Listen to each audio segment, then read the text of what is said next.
Good morning, students. Myself Rajiv Ranjan from CCL High School, Naya Nagar, Badka Khana. Today I would take up a prose from class 10th, and the name is Glimpses of India. बच्चों, glimpses of India मतलब झलकियाँ, India की झलकियाँ. India is a vast country with so many customs, rituals, traditions, dresses, dressing styles. तो बहुत सारा कुछ है इंडिया के पास. तो इसमें कुछ झलकियाँ ली गई हैं कुछ स्टेट्स की, और इसमें 3 पार्ट में 3 कहानियाँ बताई गई हैं. First is a baker from Goa boy by Lucio Rodrigues. तो today we will take up the first part, a baker from Goa by Lucio Rodrigues. In this is a pen portrait of a traditional Goan village. Pen portrait मतलब in a informal वे किसी चीज़ के बारे में, किसी particular चीज़ के बारे में जब हम बताते हैं, किसी पर्सन द्वारा बताए जाने को पेन पोर्ट्रेट बोलते हैं. और बहुत ही मतलब word to word, meaning to meaning exactly नहीं होना चाहिए. It should be understandable. It is in a informal style.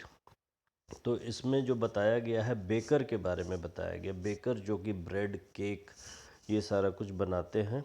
और गोवा, फ्रॉम गोवा. गोवा हमारे इंडिया का एक छोटा सा स्टेट है. वहाँ पर गोवंस were very good at making breads, और ये उनका एक बहुत ही प्रॉफिटेबल बिजनेस हुआ करता था, प्रोफेशन हुआ करता था. तो Lucio Rodrigues is pretty nostalgic about it. वो याद करते हुए बहुत मतलब खुश होते हैं और थोड़े से नॉस्टैल्जिया से भर जाते हैं, क्योंकि जब भी हम पास्ट की चीज़ों को याद करते हैं तो थोड़ा सा नॉस्टैल्जिक हो जाते हैं. तो यहाँ लेखक भी इनको बताते हुए थोड़ा सा नॉस्टैल्जिक हो गया है.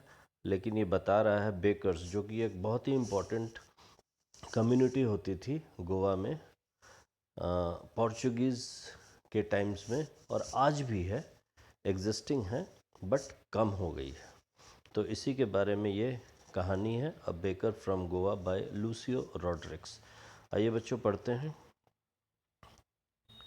Our elders are often heard reminiscing nostalgically about those good old Portuguese days.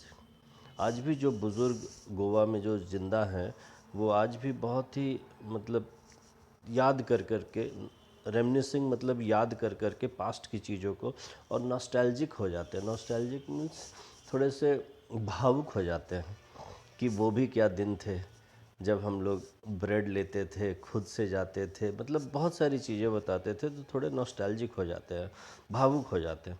About those things, about those good old Portuguese days.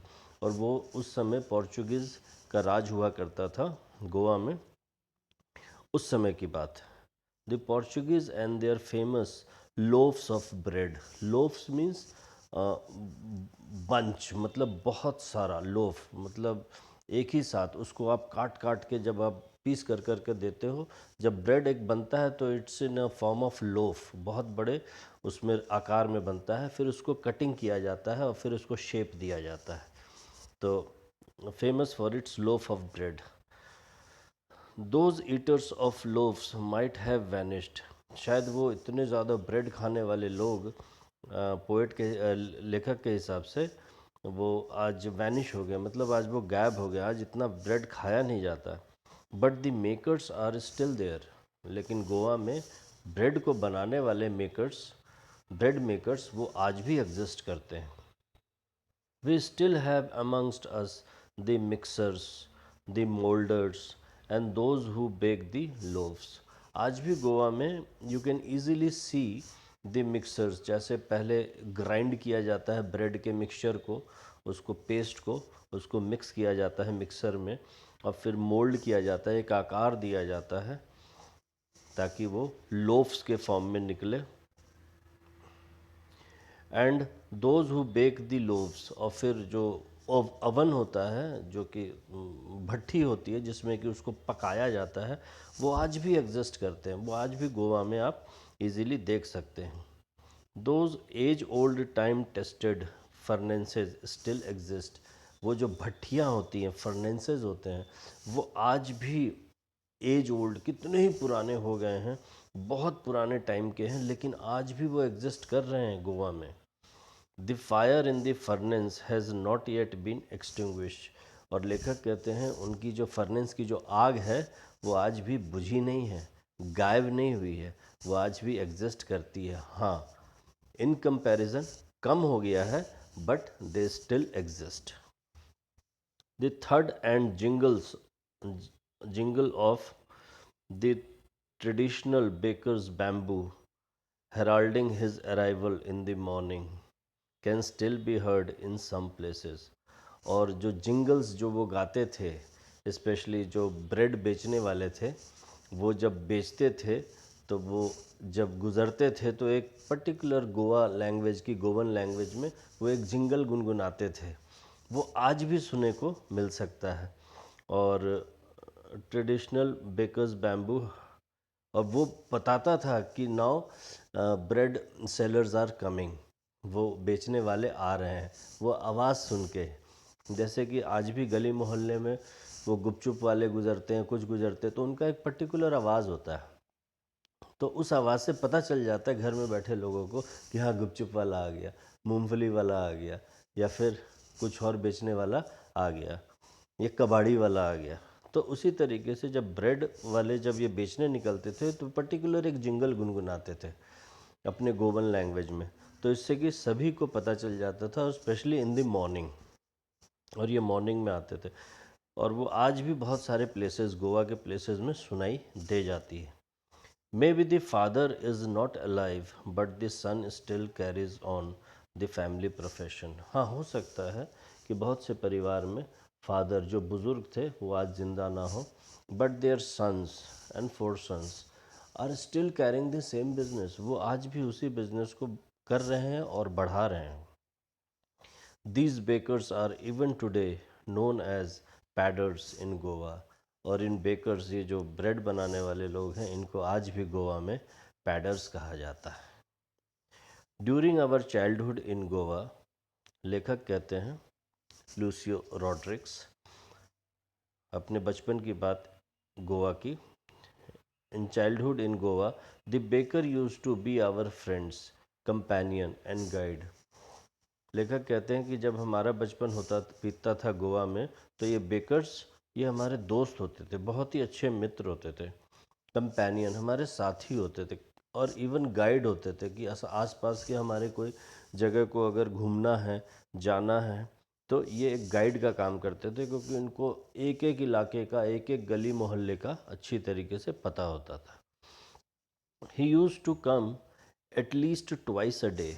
और ये दिन में 2 बार आते थे bakers, one in the morning and in the evening. Once when he set out in the morning and his selling round, and then again when he returned after emptying his huge basket। और ये एक तो सुबह आते थे जब ये सारा कुछ सेट करके बास्केट में डालकर बेचने के लिए निकलते थे, and then after selling his baskets, लगभग शाम या सेकेंड हाफ में ये वापस उसी रास्ते से जाते थे अपने बड़े से बास्केट को खाली करके। द जिंगलिंग थर्ड of his bamboo woke us up from sleep and we ran to meet and greet him.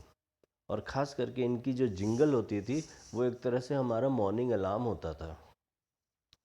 लेखक कहते हैं कि उस मॉर्निंग अलार्म, उस जिंगलिंग को सुन के हम उठ जाते थे। We use to woke up in the morning from sleep and we ran to greet him. और हम लोग दौड़ के गेट की तरफ, दरवाजे की तरफ जाते थे ताकि उनसे हमारी मुलाकात हो जाए, उनका हम स्वागत करें।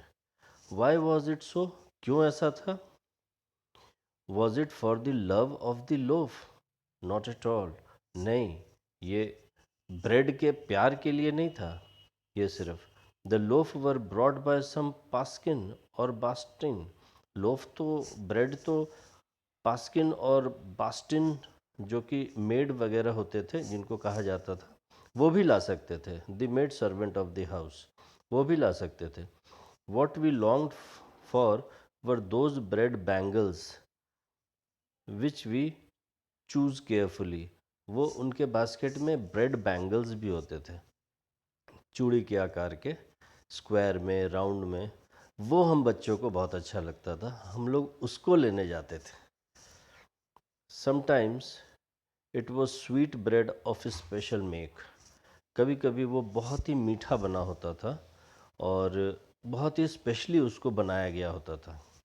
The baker made his musically entry on this scene with the Jhang Jhang sound of his specially made bamboo staff। और जब भी बेकर कोई आता था तो उनकी एक एंट्री जो होती थी बहुत ही म्यूजिकली होती थी। फर्स्ट तो वो अपनी जिंगल गुनगुनाते थे और सेकेंडली उनके हाथ में बैम्बू स्टिक्स होते थे जिनको बजाते रहते थे और उनसे आवाज़ आती थी झंग झंग झंग झंग।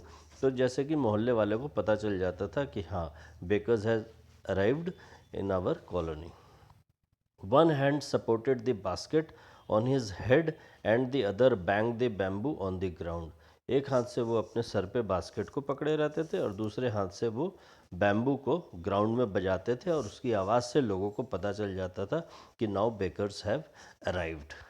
ही would greet the lady of the house with good morning. और आते ही घर की जो भी गृहिणी बाहर निकलती थी उसको वो ग्रीट करते थे और कहते थे good morning ma'am.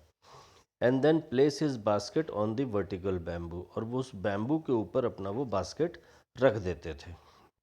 We kids would be pushed aside with a mild rebuke and the loaves would be delivered to the servant. और हम बच्चों को वहाँ से हटाया जाता था कि हटो हटो हटो हटो वहाँ से। और वहाँ से लोफ्स, ब्रेड के जो बड़े बड़े वो होते थे टुकड़े, उनको अपने रिक्वायरमेंट के हिसाब से परचेज़ किया जाता था और फिर हम लोग सर्वेंट को दे के अंदर भेज देते थे। But we would not give up. We would climb the bench और the parapet and peep into the basket. लेकिन हम बच्चे भी बहुत शरारती होते थे। लेखक कहते हैं कि हम लोग भी इतनी आसानी से जाने वाले नहीं थे। हम लोग किसी बेंच पे चढ़ जाते थे या फिर पैरापेट चढ़ जाते थे, पैरापेट पे, और एक ऊंचाई वाला पोर्शन जहाँ पर हम चढ़ के उस बास्केट में झांक सके कि उस बास्केट में है क्या। Somehow I can still recall the typical fragrance of those loaves। आज भी लेखक कहता है कि मेरे दिमाग में वो टिपिकल स्मेल ब्रेड की आज भी मौजूद है। Fragrance, a good smelling thing. Loaves for the elders and bangles for the children. और वो बड़े बड़े जो ब्रेड के लोफ्स होते थे, टुकड़े होते थे, वो तो एल्डर्स के लिए होते थे, लेकिन जो छोटे छोटे गोल और चकोर आकार के जो बैंगल्स होते थे, चूड़ी नुमा आकार के, वो हम बच्चों को बहुत अट्रैक्ट करते थे और वो हमारे लिए होते थे। Then we did not even care to brush our teeth. और जब वो मिल जाए फिर तो हम ब्रश करने की भी जहमत नहीं उठाते थे। और वॉश आवर माउथ, और मुंह धोने के लिए भी नहीं जाते थे properly. And why should we, और हम जाएं भी क्यों। Who would take the trouble of plucking the mango leaf from the toothbrush. और कौन इतनी जहमत उठाएगा मैंगो ट्री में चढ़ के वहाँ से दातुन तोड़ने के लिए। And why was it necessary at all, और ये ज़रूरी भी क्यों था। The tiger never brushed his teeth. शेर भी तो कभी अपना मुंह नहीं धोता, अपने दांत नहीं साफ करता।